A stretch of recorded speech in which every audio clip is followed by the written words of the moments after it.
Lundi 4 octobre. Le ciel est contre nous. Pluie et vent nous accompagnent sur la route d'Espagne et d'Aragon. Pourtant, aux abords du pont suspendu, les ruines du village de Janovas et le rio Ara qui le borde sauront nous préserver une trouée lumineuse pour le pique-nique. Ce sera, pour Marie-Madeleine, le moment de réaliser qu'elle a oublié son panier. Elle aura ainsi tout le temps de photographier le site.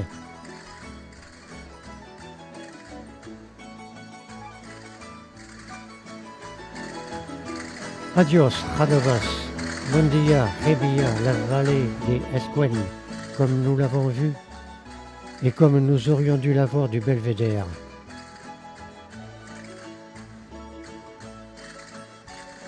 Teia, avec ses maisons couvertes de lauze et sa petite église à l'appareillage de pierre du pays. Redescendre de Teia pour découvrir peut-être les 3 Marias, qui ici ne sont que 2, pour arriver au gîte El Condor à Paules. C'est cheminer au foyer central et à l'architecture qui rappelle les coupoles ou comment passer du carré au cercle. Première rando vers les villages abandonnés du Sobrarbe. Première rencontre dans le matin ensoleillé, ce sont les vautours fauves.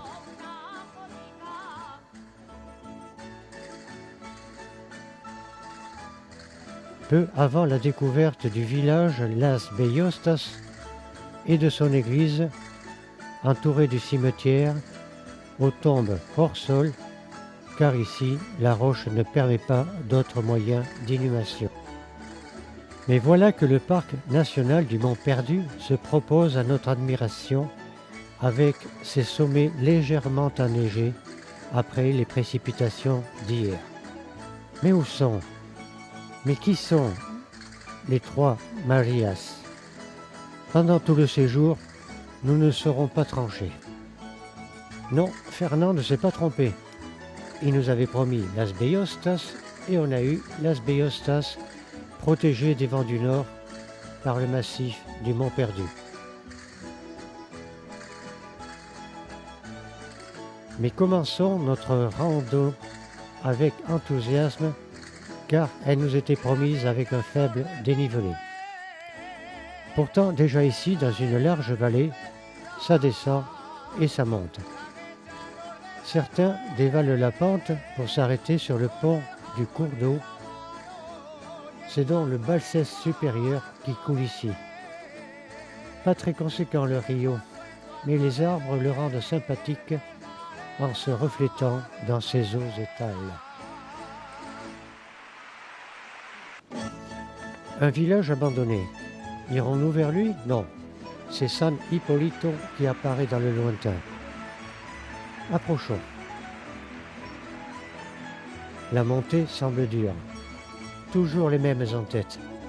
Mais quel est donc ce pays de roches nues? Sortirons-nous en forme de cette épreuve? Enfin, des panneaux indicateurs. Voyons, nous venons de Las Bellostas et Fernand nous dit que nous devons passer à San Hipólito. Donc, tournons à gauche et découvrons le village abandonné. Montons jusqu'à l'église entourée d'un mini-cimetière envahi par la végétation pour apprécier ce porche intime dont l'appareillage branlant n'a plus longtemps à vivre. Quelques colchiques à côté de l'église nous rappellent que nous sommes en automne. Reprenons notre rando. Protégé ou peut-être surveillé par les esprits de San Hipólito, mais aussi épié par la vigie de Bagueste. Serions-nous égarés? Fernand nous assure que nous devons passer à l'Estosa. Poursuivons. Bientôt, un panneau nous rassure. L'Estosa et Bagueste, toujours tout droit. Tiens, Outine est dans le secteur. Tous, nous connaissons ce village abandonné, visité l'an passé pour certains, et quelques années auparavant pour d'autres. Les Tosa et en sentinelle, Bagueste. Les Tosa toujours envahi par des ronces. Retournons-nous pour apprécier l'écrin dans lequel finit de mourir l'éthose. Dans la vallée du Petit Rue, le haut Mescoun, que nous avons franchi à gué, quelques arbres affichent leurs couleurs automnales, tandis que les pentes arides montrent une végétation éparse. On avait dit que nous montions. Oui, c'est bien vrai, le chemin caillouteux éprouve nos organismes qui digèrent mal leur sandwich de midi. Bagueste est tout proche. Les cabris sont déjà là-haut, en vigie, observant les retardataires avec compassion ou ironie. D'en bas, on ne peut lire sur leur visage. Montera? Montera pas?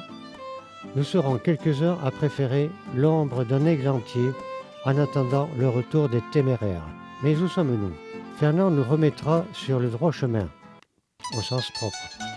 Et quand nous apercevrons Santa Maria, nous serons rassurés. Le géreur n'est pas loin.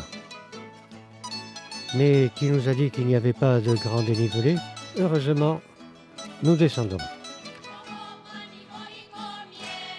Nous ne pouvons même pas nous reposer sur ces magnifiques coussins de belle-mère. D'autres avant nous y ont pensé. Mais ils n'ont pu que confier au cairn leur souffrance en apportant leurs pierres à l'édifice. Enfin le Rio. Bientôt nous serons arrivés. Fernand nous promet encore une rude montée, mais je ne prendrai plus de photos ce soir.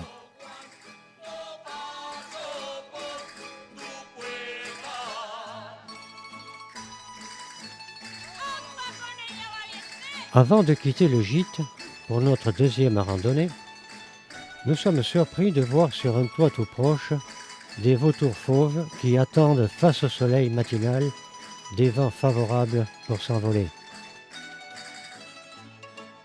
Départ pour le barranco du Berro qui s'offre à notre regard depuis le départ de la rando, grandiose, inquiétant, majestueux.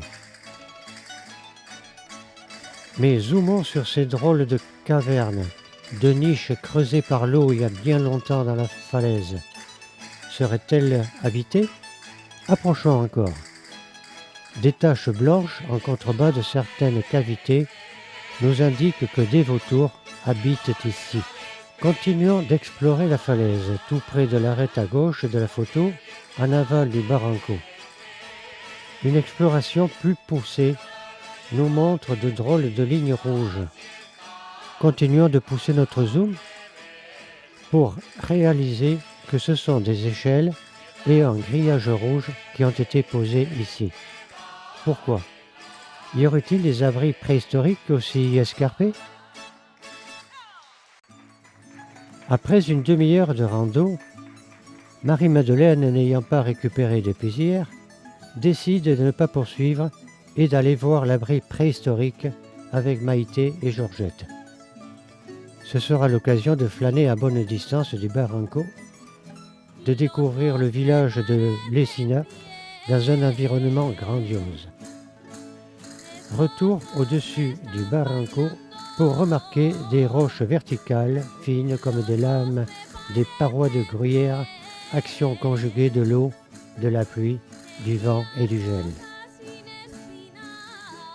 Voilà enfin l'abri Mayata 1 avec un accès acrobatique par des séries d'échelles.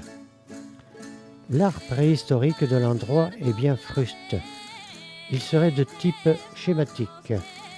Le travail caractéristique en marmite de l'eau est bien plus impressionnant. L'abri Mayata 2 est plus facile d'accès. Comme le premier, une grille protège les signes dessinés par les hommes préhistoriques entre 5000 et 1500 ans avant Jésus-Christ. Ici, les dessins représentent des hommes, des animaux ou des végétaux stylisés.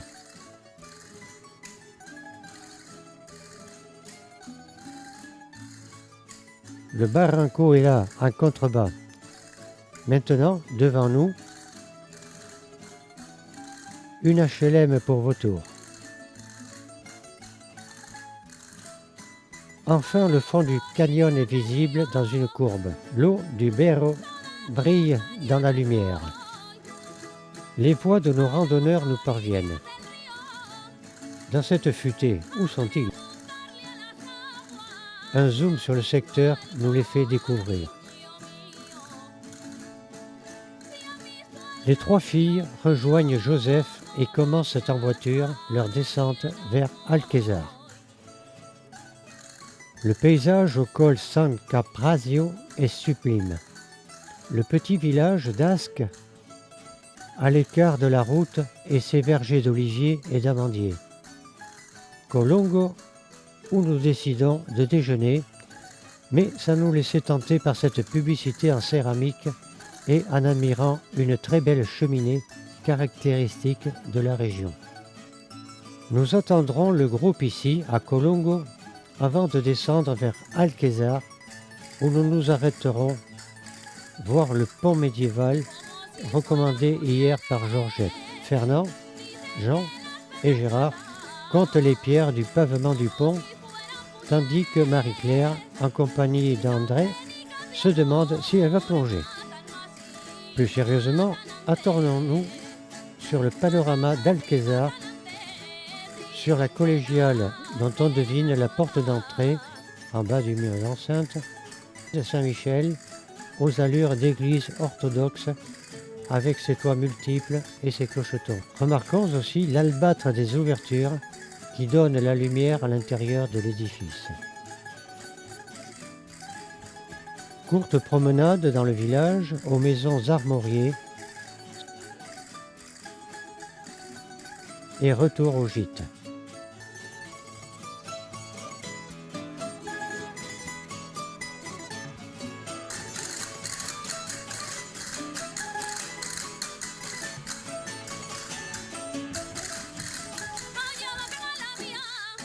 Départ de la dernière rando.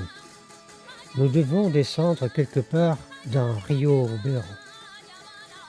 Mais avant, Fernand nous a promis de voir un cerf dessiné par nos hommes préhistoriques tout près du parking, où un tableau nous rappelle les sites et les styles de l'art rupestre préhistorique de la région. Nous descendons, hésitons un moment et continuons de descendre. Oui, mais l'abri arpent nous nargue sur l'autre versant du ravin. Il est très discret, mais Fernand le reconnaît. Un zoom montre un mur construit devant l'abri. Les efforts de quelques-uns d'entre nous pour approcher de l'abri sont restés vains. La marche se poursuit dans un environnement hostile.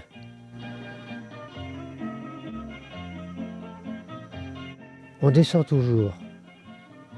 Est-ce un défilé? Non, très vite cette faille s'élargit. Elle est moins impressionnante dans le soleil.